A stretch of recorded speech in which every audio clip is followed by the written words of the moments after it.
अब आपने ना खबरें हमें आधी आधी जो दी थी सारी तकरीबन पूरी हो गई हैं और हम उम्मीद करते हैं कि अब जो जिस तरह भी जैसे भी ये मामला अब आगे बहरहाल बढ़ा है और वह जहाँ फंसा हुआ था वहाँ से निकला है, आगे क्या देख रहे हैं भट्टी साहब? बहुत सख्त दिन अभी मजीद आएंगे। इमरान खान जब ऑपोजिशन में होंगे वो कह रहे थे कि मैं बहुत खतरनाक हो जाऊंगा, तो अब ये लोग जो उन्हें वोट आउट कर रहे हैं, क्या उनके लिए वो कोई परेशानी बन सकते हैं? क्या नजर आ रहा है आपको? देखें, वज़ीर आज़म इमरान खान भी ख़तरनाक हो चुके हैं। आखिरी 6 घंटे उन्होंने अपने ज़िंदगी के ख़तरनाक तरीन गुजारे, लेकिन अब अपोजिशन भी ख़तरनाक होगी। मेरी राय है कि इमरान खान की ज़िंदगी को भी ख़तरा है। अपोजिशन का अब हुकूमत करना बहुत ज़्यादा आजमाइश होगा। हम पेश की मुबारक दे देते हैं मोहतरम शहबाज शरीफ साहब को। अदम एतमाद की तो ये एक रस्म हो रही है, बेसिकली तो हो गई है पूरी। दूसरी बात है, क्या वो किस तरह मिलके हुकूमत बनाते हैं? क्या वज़ीर आज़म इमरान खान को मुल्क से बाहर जाने देते हैं? और ये भी कहा जा रहा है कि बहुत बड़ी गिरफ्तारियां जल्द मुतवक्को हैं। हालांकि मौजूदा हुकूमत जो वज़ीर आज़म बज़ाहिर बादिउल नज़र में मोहतरम शहबाज शरीफ साहब बनेंगे, चाहिए तो उन्हें कि इकॉनमी का बहुत बड़ा चैलेंज है, उसका मुकाबला करें, पाकिस्तान को माशी हालत बेहतर करें। और जो उन्होंने कहा था कि इमरान खान ने 75 रुपये से इतना पेट्रोल कर दिया है और डॉलर बढ़ा दिया, वो सारी चीज़ें वापस उन चीज़ों पे लाएँ हिकमत अमली और अपने तजर्बे से। अगर वो इंतकाम की तरफ चले गए तो, क्योंकि ये कमो बेशतर 14 से 16 जमातें मिलकर हुकूमत बना रही हैं। वो एक तरफ तो मेरी इतला है कि आसफ़ अली ज़रदारी साहब ने भी अपनी लिस्टिस भेज दी है कि उन्हें वजारतें कौन कौन सी चाहिए और कौन कौन से अफसर कहाँ चाहिए। मौलाना फजलुर रहमान साहब ने, अख्तर मैंगल ने, बाप ने, MQM ने। ऐसे में हुकूमत को भी चलाना मैं समझता हूँ पुल सरात अबूर करने के मुतरादिफ होगा। हम तवक्को तो ये करते हैं कि वो किसी भी सूरत में फ़िलहाल मुल्क की इकानमी को बेहतर करेंगे। आगे बजट बनाना है, IMF के साथ शराइत हैं और तवक्को ये है कि अमेरिका अब खुश होगा यकीनन, तो वो पाकिस्तान के कर्ज़े रीशेड्यूल करेगा और यूरोपीय यूनियन से तेल भी सस्ता मिलने की तवक्को है। लेकिन हुकूमत करना मौजूदा शहबाज शरीफ साहब के लिए खासा मुश्किल काम होगा। बहुत सारे चैलेंजेस हैं उनको सामने, इतनी सियासी जमातों को अकोमोडेट करना। तूफान अभी थमा नहीं है, बल्कि ये तूफान अभी आगे आपको नज़र मजीद आ रहा है। अल्लाह खैर करे पाकिस्तान के हक पे। मलिक साहब, आपकी भी राय जाने की, लेकिन एक ब्रेकिंग न्यूज़ भी है हमारे पास, वो भी नाज़रीन तक पहुंचा दें। मीनवाइल वज़ीर आज़म के प्रिंसिपल सेक्रेटरी आज़म खान साहब, जिनका तज़किरा आप मुसलसल सुनते ही रहते हैं खबरों में, उनका तबादला कर दिया गया है। आज़म खान को इस्टेब्लिशमेंट डिवीज़न रिपोर्ट करने की हिदायत की गई है और इसी बारे में मजीद तफसील हमारे नुमाइंदे आतिफ भट्ट बताएंगे। जी आतिफ। जी, वज़ीर आज़म इमरान खान के जो सेक्रेटरी आज़म खान है उनको OSD बना दिया गया है। आज़म खान को एस्टेब्लिशमेंट डिवीजन रिपोर्ट करने की हदायत कर दी गई है। Azam Khan principal secretary to prime minister के तौर पर फ़राइज़ अंजाम दे रहे थे और अब काबीना डिवीजन की जानिब से बाज़ाब्ता नोटिफिकेशन जारी करते हुए उनको काबीना एस्टेब्लिशमेंट डिवीजन में रिपोर्ट करने की हदायत की गई है और उनको OSD भी बना दिया गया है। जी ठीक है, बहुत बहुत शुक्रिया आतिफ भट्ट। और भट्टी साहब, ये अब हम कह सकते हैं कि जो सिलसिले थे, आपने तो वैसे कहा कि गिरफ्तारियां होंगी, लेकिन कुछ अब मामला जो हैं वो खुद ब खुद लोग जो हैं वो पीछे तब्दीलियां आएंगी और खुद ही हटना शुरू हो जाएंगे।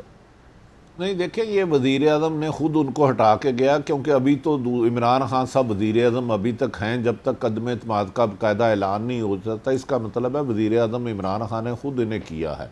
दूसरी बात बता दूँ, लाहौर के कुछ पुलिस अफसर DIG रैंक के हमजा शहबाज शरीफ के घर पे पिछले 2 घंटे से सलाम करने के लिए पहुंचे हैं कि जी हम आपसे लायल थे, हमें तो पुरानी हुकूमत ने ज़बरदस्त किया। तो ये जो ब्यूरोक्रेसी होती है, अपनी वफादारी तब्दील करते हुए पलक झपकते हुए वफादारियाँ तब्दील कर लेते हैं।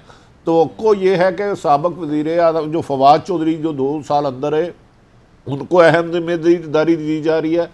आहद चीमा जो वज़ीर आज़म शहबाज शरीफ की खातर, वज़ीर आला की खातर जेल में रहे, उन्हें अहम जिम्मेदारी दी जा रही है। और पंजाब में बड़े पैमाने पर तबादले किए जाएंगे और बाज़ अफसरों ने वज़ीर आला पंजाब के ख़िलाफ़ बहुत सारी फाइलें हमजा शहबाज और शहबाज शरीफ को पहुँचा दी हैं हमारी इतला के मुताबिक। तो मेरा ख्याल है आने वाले दिनों में बड़े बड़े इंकशाफात होंगे और भी तब्दीलियाँ होंगी, ट्रांसफर पोस्टिंग होगी। एनर्जी के लिए भी होंगी और बहुत कुछ होने वाला है। अभी तो पार्टी शुरू हुई है। अच्छा भट्टी साहब, ये फरमाइए कि खान साहब की जो तबीयत है, जो मिजाज है, जिस तरह से वो रहे और हमेशा कहते रहे कि मैंने तो छुट्टी नहीं ली, मैं काम करता रहा जब मैं हुकूमत में रहा, और हर वक्त जो है वो मुल्क व कौम का सोचता रहा था। अब जब वो ज़ाहिर अपोजिशन में आ जाएंगे, अपोजिशन लीडर ही ज़ाहिर बन जाएंगे, वो आपको लगता है कि वो कोई ब्रेक लेंगे कि जो इतना सब कुछ हुआ, जो पूरी कौम परेशान हैजान में मुब्तला रही, खुद भी ज़ाहिर है वो रहे और स्ट्रेस लिया होगा उन्होंने, अब वो कोई ब्रेक लेंगे या नहीं, विदाउट एनी ब्रेक वो शुरू हो जाएंगे? नहीं, मेरा ख्याल है ब्रेक नहीं लेंगे। देखें, अब वज़ीर आज़म इमरान खान को आपको जो हुकूमत आएगी सवाल करेगी कि आपने 3.5 साल जो अवाम से इलेक्शन से पहले वादे किए थे वो पूरे किए, जो महंगाई की उसका जवाबदेह होना होगा। वज़ीर आज़म को अगर तहरीक चलाने का कोई इरादा रखते हैं तो खासा मुश्किल होगा ऐसे मौक़ों में लोगों को सड़कों पे लाना, क्योंकि महंगाई एक सही फैक्टर है, बेरोज़गारी एक सही फैक्टर है। तो इमरान खान के लिए भी मैं आगे मुश्किलात देख रहा हूँ। जैसे हुकूमत को चलाना मुश्किल होगा शहबाज शरीफ साहब के लिए, इसी तरह इमरान खान को, जो उनके बहुत सारे लोग छोड़ के जा चुके हैं, आने वाले दिनों में उन पर सख्ती भी होगी और कभी इम्कान है कि उन्हें किसी केस में, मैं इम्कान कह रहा हूँ, हरगिज़ फैसला नहीं कह रहा, उन्हें गिरफ्तार भी किया जा सकता है। ये बड़ी जाहिर सी बात है। ताहिर मलिक साहब, सर ये बताएं कि जो भट्टी साहब कह रहे हैं, आपको भी ऐसा ही लगता है बिल्कुल कि क्योंकि अब आने वाले दिनों में जो सबसे अहम चीज़ आएगी ना, वो आएगा बजट, और वो एक टेस्ट केस होगा कि उस वक्त जो है, क्योंकि अपोजिशन में तो रहते हुए इमरान खान जो है वाकई एक जैसे कहते हैं दबंग किस्म के जो हैं वो किरदार अदा करते हैं, और उन्होंने आराम से बैठने नहीं दिया। वैसे तो लोग कहते हैं कि वो जब वो वज़ीर आज़म थे वो तब भी अपोजिशन लीडर ही लगते थे अपनी तकारीर से, जितने वो अग्रेसिव कंटेनर में ही मौजूद रहते थे। देखें, ये जो पाकिस्तान की पॉलिटिक्स है ना, ये पावर पॉलिटिक्स है, और ये इतने बेवकूफ़ लोग नहीं, इनके 40-40 साल का एक्सपीरियंस है। ये एक काम लाजमी करेंगे, इनके पास वही पुराने हथकंडे हैं, कुछ केसटी होंगी, कुछ केसेस होंगे, ये सारा मोरालिटी पे इशू करेंगे।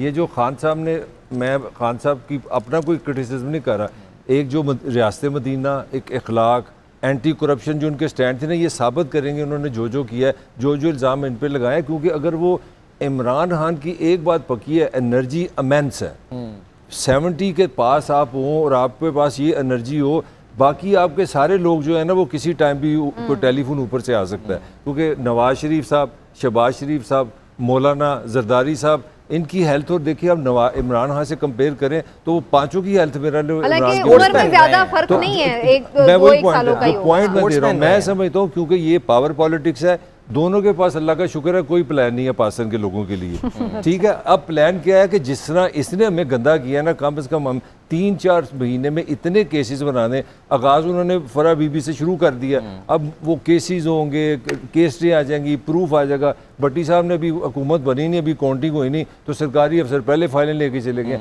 वो फ़ायदा इससे क्या उठाएंगे कि 6 महीने में जो इमरान खान ने 2 चीज़ों पर सुपीरियरिटी ली है, एक तो मॉरल के वो करप्ट नहीं है, और दूसरा उन्होंने पाकिस्तान के लिए बड़ा काम किया, उसकी हिफाजत के लिए, सलामती के लिए खड़े होंगे। वो 6 महीने इतना अटैक करेंगे, ये आप याद रखें कि आपको समझ ही नहीं आएगी कि यार ये इमरान खान जो हमें कहता था वो था नहीं, इतने केसेस ले आएंगे, ये इनका एजेंडा है। इनके पास शरीफ तो ये कह रहे थे खड़े होके कि जी हमारी जो सियासत है वो इंतकाम की सियासत नहीं है, हम नहीं लेंगे कोई इंतकाम। नहीं, वो कहना ही होता है ना। वैसे तो खान साहब भी इंतकाम के लिए नहीं आए थे। अल्टीमेटली मैं यही चीज़ सोच रहा था, मैं कि यार काश के ये रियासती मशीनरी, जो मैं वाहद बंदा हूँ, आपसे हमेशा कहता हूँ कि काश कि यार ये रियासती मशीनरी कभी इस तरह भी हो कि ये पुलिस किसी बंदे को नाजायज़ मारे तो 15 मिनट में अदालतें खुल जाएँ, असेंबली आ जाए, 5 मिनट में 11 बज के, वो इंडियन फिल्मों में ऐसे होता है कि बिल्कुल जो होता है ना, जज आखिर में कहता है कि मैं मुलजम को, फांसी का लफ्ज़ होता है तो एक आदमी आता है कहता है ठहरिए जज साहब मैं आपको सच बताता हूँ, 15 दिन में पूरे पाकिस्तान का दिमाग फट गया, और 11:50 से 12:20 पे ऐसे लगता है हम स्वीडन में रह रहे हैं। पुरअमन एकदम तब्दीली हो रही है, सब चीज़ें ठीक हो गई हैं। काश के ये रियासती मशीनरी पाकिस्तान अवाम के लिए भी इस तरह का कोई 15 मिनट निकाल ले।